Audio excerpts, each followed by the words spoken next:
Salut, bienvenue sur mon journal de bord. Donc aujourd'hui, on va parler des objectifs. Avant, je voudrais me présenter. Moi, c'est Mélanie. J'ai commencé la chaîne en avril, donc il y a 3 mois, après une démission. J'aimerais en faire mon activité principale. Je me suis donné le défi de me faire une vidéo par jour pendant 30 jours. Donc si le sujet t'intéresse, abonne-toi pour ne rien louper. Je trouve que le fait de se fixer des objectifs, c'est primordial. Moi, je sais que ça guide ma vie, ça donne du sens et ça me propulse le matin du lit, en fait, pour pouvoir réaliser ces objectifs. Pour mon retour d'expérience, donc j'ai fait la découverte de cet outil. J'avais 27 ans par le biais de David Laroche, je ne sais pas si tu connais, avec les Wake Up Calls. Donc ce que je fais, c'est que je te laisse un extrait si tu connais pas, histoire de te faire découvrir, et puis si tu connais, histoire de te faire remémorer si jamais tu as oublié. Bienvenue dans cette vidéo, je m'appelle David Laroche et bienvenue dans cette série de vidéos qui s'appelle Wake Up Calls, le déclic, et qui va démarrer le matin pour faire en sorte de vous permettre de créer des journées magnifiques. En créant des journées magnifiques, vous allez libérer votre potentiel et passer à l'action. Cette série va être faite en improvisation, aucune coupure, que du direct, et vous allez avoir les clés qui me permettent de vivre la vie qui m'inspire. Alors la première clé que je voudrais vous partager, c'est une clé que vous connaissez peut-être déjà, c'est la puissance des objectifs. Donc pour mon retour d'expérience, donc c'est quelque chose que je faisais donc depuis mes 27 ans, comme je viens de le dire. Donc ça fait quelques années, ça fait 12 ans à peu près que je le fais chaque année, en chaque début d'année je le fais. Donc pour ce que je maîtrise, en fait, chaque nouvelle année, je définis mes objectifs. Donc je me souviens qu'à l'époque des 27 ans, en fait, j'étais tellement ambitieuse et j'avais tellement pas la notion du temps, la notion de l'énergie, la notion de tout ça, que je m'en fixais des tonnes. Je savais pas lequel choisir, donc du coup, je les gardais tous. Et en fait, ça s'est aiguisé en fait au fil du temps. Au fil des années, j'ai vite réalisé que du coup, on pouvait pas tout faire, qu'on était limité, qu'il y avait des objectifs qui étaient plus ou moins importants, qui étaient plus ou moins possibles de faire à ce moment-là.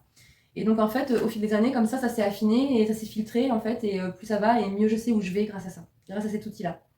Idéalement, donc ça c'est quelque chose que je fais pas mais que je vais faire, c'est que en fait, en début d'année, tu te fixes un objectif et en fin d'année, en décembre, avant de te fixer un nouvel objectif, c'est vraiment de faire le point sur ce que tu as réalisé, sur les objectifs soit qui sont réalisés, soit qui sont finalement, tu as mal évalué le temps, donc finalement ils sont en cours de réalisation, donc là il faut les replacer, il faut les reprévoir finalement pour l'année d'après, donc sur quelques mois ou sur une année. Enfin, quand tu te fixes des objectifs, c'est sur l'année en fait. Après les mois, c'est quand tu fais un découpage, mais ça c'est un autre outil.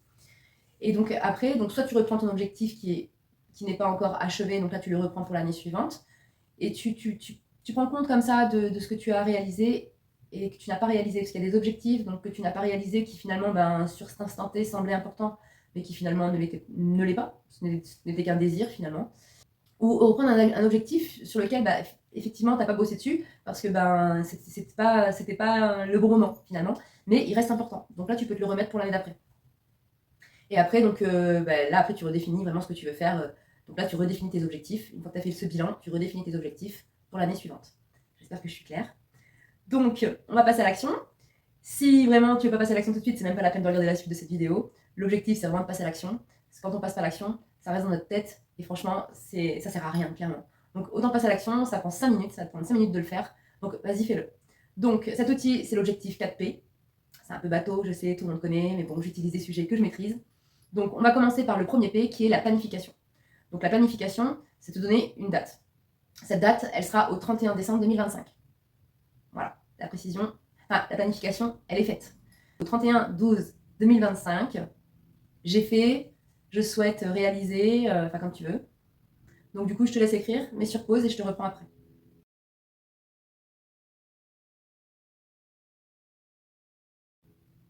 C'est bon?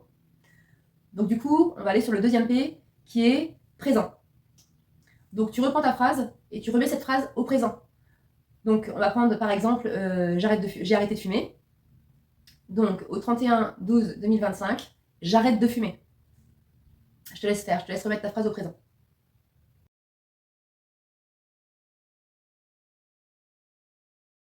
C'est bon? Donc maintenant, on va passer au troisième P, qui est positif.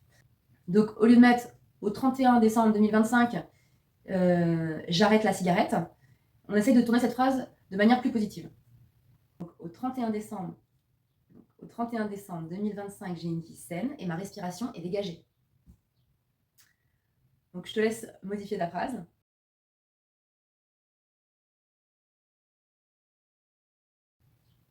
C'est bon? Donc, maintenant, on va être précis. Donc là, par exemple, pour le coup de la cigarette, Je vais donner 2 exemples.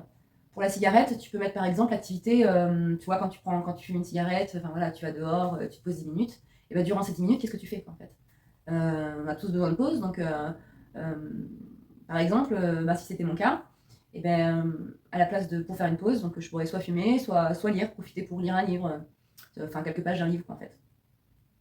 Donc par exemple, au 31/12/2025, j'ai une vie plus saine en méditant et ma respiration est dégagée. Ah oui, du coup, ça m'est revenu à la fin de la vidéo. Donc, pour la précision, donc là, je te donnais l'exemple de la cigarette. Du coup, c'est un exemple assez compliqué justement pour arriver à la précision. Donc, en fait, j'ai rajouté la méditation. Mais par exemple, si c'est une histoire de poids, de kilos à perdre, pas à perdre, mais en fait, justement, faut rester positif. Donc, en fait, quand tu précises, par exemple, tu as simplement besoin de dire, de donner le chiffre de ton poids, en fait.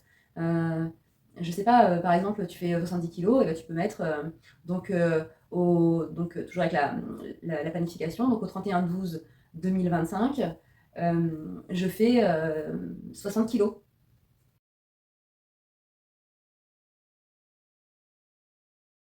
C'est bon, t'as fini? Bah écoute, je te félicite, t'as défini tes objectifs donc, pour cette année, pour le restant de cette année du moins. Et donc maintenant, ce qu'il faudrait, donc je sais pas si tu l'as écrit sur papier ou si tu l'as écrit sur bloc-notes dans ton téléphone, mais idéalement ce serait soit de faire une photo, soit une capture. Et ce que je te propose, c'est de le mettre en fond d'écran sur ton téléphone, de pouvoir avoir accès déjà régulièrement et de pouvoir le relire. Voilà, enfin je vais pas te dire voilà, de le relire tous les jours ou de le relire. Enfin idéalement aussi, ce serait de le relire tous les jours de façon à pouvoir rester connecté à cet objectif-là.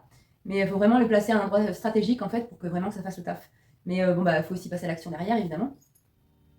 Mais du coup, ben, voilà mon conseil. Donc j'espère que cette vidéo t'aura plu. Je te remercie d'être resté jusqu'au bout. Si c'est le cas, eh bien, pouce, abonne-toi. Et puis bah, prends soin de toi, je te dis à demain. C'était Mélanie. Bye.